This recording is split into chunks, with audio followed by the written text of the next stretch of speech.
হিজরা তিন ধরনের হয়ে থাকে। 1 নম্বর খুনসে মুজাক্কার, 2 নম্বর খুনসে মুআন্নাস, 3 নম্বরে খুনসে মুশকিলা।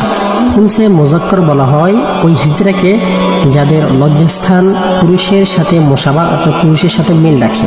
খুনসে মুআন্নাস বলা হয় ওই হিজরাকে যাদের লজ্জাস্থানের আলামত চিহ্ন নিশান মেয়ে লোকদের মতো কিছুটা হয়ে থাকে।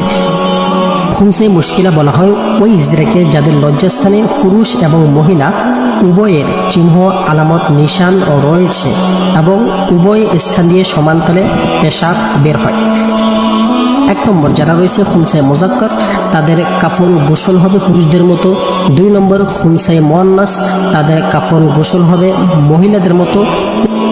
3 নম্বর খুনসে মুশকিলা, তাদের জানাজা পুরুষ এবং মহিলাদের মতো হয়ে থাকে এবং তাদেরকে গোসল দিবে না, তাদেরকে তায়াম্মুম করে তারপরে দাফন করবে। তায়াম্মুম করার নিয়ম